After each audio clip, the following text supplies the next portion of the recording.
नमस्ते। यथार्थ योग ज्ञान में आप सभी लोगों का स्वागत है। आज अष्टांग योग के द्वितीय अंग का और उसके स्वरूप के बारे में जानेंगे। अष्टांग योग के द्वितीय अंग नियम है। महर्षि पतंजलि ने नियम के भी 5 प्रकार बताए हैं। शौच, संतोष, तप, स्वाध्याय और ईश्वर परिधान, ये नियम के 5 प्रकार हैं। अब आइए जानते हैं कि शौच किसे कहते हैं। शौच मतलब शारीरिक शुद्धि। शौच मतलब शुद्धि। तो शुद्धि 2 प्रकार की होती है। पहली शुद्धि बाह्य शुद्धि होती है और दूसरी शुद्धि जो है आंतरिक शुद्धि होती है। अब बाह्य शुद्धि किसे कहते हैं?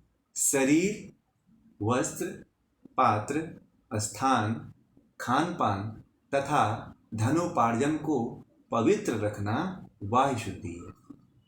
आंतरिक शुद्धि कौन सा है?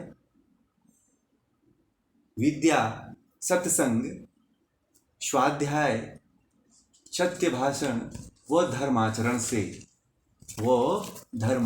से मन, बुद्धि आदि अंतःकरण को पवित्र करना आंतरिक शुद्धि कहलाती है। ये शौच 2 प्रकार के महर्षि पतंजलि ने बताया है। अब दूसरा यम है संतोष। संतोष किसे कहते हैं?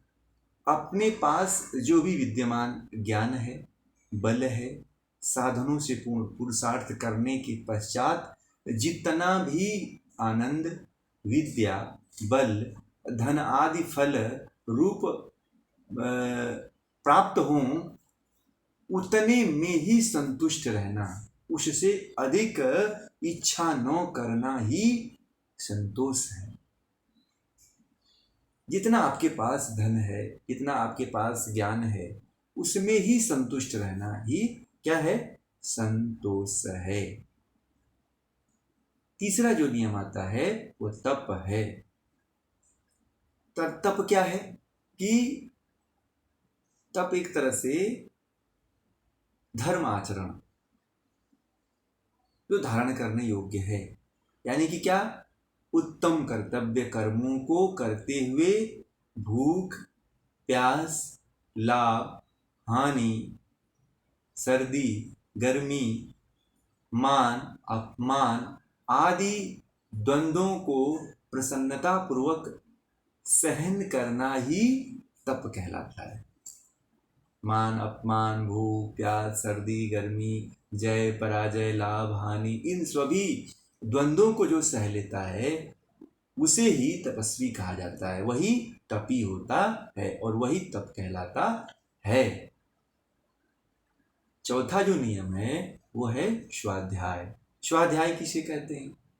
तो मोक्ष की प्राप्ति कराने वाले। ध्यान दीजिए, स्वाध्याय किसको कहते हैं? स्वाध्याय ये नहीं कि आप इतिहास, भूगोल और गणित की पुस्तक पढ़ रहे हो तो इसको स्वाध्याय कहते हैं। स्वाध्याय का सही यथार्थ ज्ञान होना जरूरी है कि स्वाध्याय किसे कहते हैं। स्वाध्याय वही कहलाता है जिसमें मोक्ष की प्राप्ति कराने वाले वेद आदि सत्य शास्त्रों का पढ़ना, ओम प्रणव आदि मंत्रों का जप करना और आत्मचिंतन करना ही क्या कहलाता है? स्वाध्याय कहलाता है। यही स्वाध्याय है जो न मोक्ष जो शास्त्र बताए गए हैं, जो वेद है, दर्शन है, गीता है, इनका जो अध्ययन नहीं करता है, ओम आदि मंत्रों का जप नहीं करता है, गायत्री आदि मंत्रों का जो जप नहीं करता है और जो स्वयं का आत्मचिंतन नहीं करता है, वह स्वाध्यायी नहीं कहलाता है। जो ये तीनों को करता है वह स्वाध्यायी कहलाता है और यही स्वाध्याय है। 5वां जो नियम है वह ईश्वर प्रणिधान है। ईश्वर प्रणिधान किसे कहते हैं?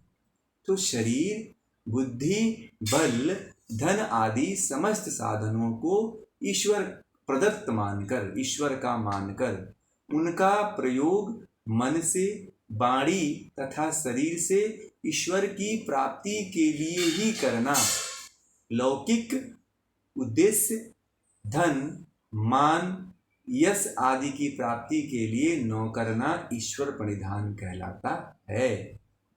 ईश्वर, अब ये भी ध्यान रखना है कि ईश्वर मुझे, जो भी आप कर्म करें तो आप अपने जीवन में ये जरूर ध्यान रखिए कि मैं जो भी कर्म कर रहा हूँ वह कर्म ईश्वर देख रहा है, सुन रहा है, जान रहा है। यह भावना भी मन में बना करके कोई भी कर्म करना चाहिए और ईश्वर प्रणिधान यही कहलाता है, ईश्वर प्रणिधान। ये नियम का स्वरूप था संक्षिप्त रूप से, जिसको सभी लोग सुन करके, जान करके अपने जीवन में प्रयोग ला सकते हैं। इसी के साथ